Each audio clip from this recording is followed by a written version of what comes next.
अस्सलाम वालेकुम। Salman trades and farming में वेलकम। वीवर, जब आप अब पोल्ट्री फार्मिंग कर रहे हैं, आपने खाने बनाए हैं डिफरेंट जिसके अंदर हर मुर्गों ने अपने अपने अंडों से बच्चे निकाले हैं, तो मेक श्योर किए कोशिश करें कि कोई जगह से कोई बच्चा दूसरी जगह ना चला जाए, क्योंकि अगर किसी और माँ का बच्चा किसी और में चला जाएगा, दूसरी मुर्गी उसको ज़ख्मी कर देती है।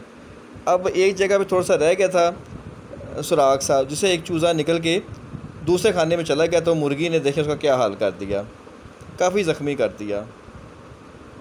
तो इस चीज़ का बड़ा ध्यान करना पड़ता है पोल्ट्री फार्मिंग में कि आपने जो केजेस बनाए हुए हैं वो ऐसे बनाएं कि कोई भी चूज़ा दूसरी में ना जा सके। अब देखिए, मुर्गी ने सारा मांस उतार दिया इसका, और फिर ये था कि दूसरे जो चूज़े थे वो उसको नोच रहे थे, तो अब इसको फ़ौरी तौर पर अलग कर देना है, पायोडीन लगानी है इसके ऊपर, और पिंकी एक होती है जो ज़ख्मों के लिए वो लगानी है, और इसको बिल्कुल अलग कर देंगे।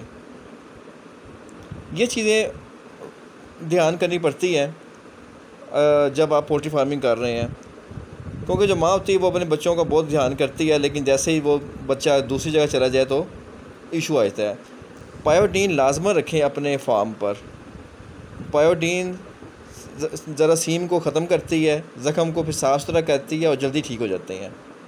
और पिंकी थोड़ी मेडिसन है, और ये मेडिसिन का काम करती है पिंकी, ये भी लाजमी रखें। जैसे कोई ज़ख़म हो जाए तो ये पायोडीन से वाश करके पिंकी लगा दें, चाहे जानवर हैं या चाहे परिंदे हैं। उससे ये होता है कि मक्खियाँ वगैरह भी कुछ नहीं करती हैं इनको, और ज़ख़म जल्दी ठीक हो जाते हैं। और अगर माहौल बड़ा साफ़ सुथरा रखेंगे तो जरासीम भी नहीं इनको पड़ते।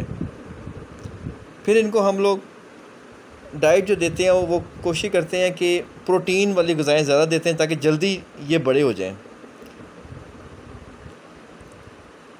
अब इनको अलग कर दिया है ताकि इसके जो ज़ख़म था वो जल्दी ठीक हो जाए, वरना इसके ज़ख़म पे दूसरे चूज़े चोंच मार रहे थे और ख़राब कर रहे थे। 2 हफ्ते लगेंगे ठीक होने में। जब ये ठीक हो जाएगा तो फिर इसको दोबारा केज में रख देंगे।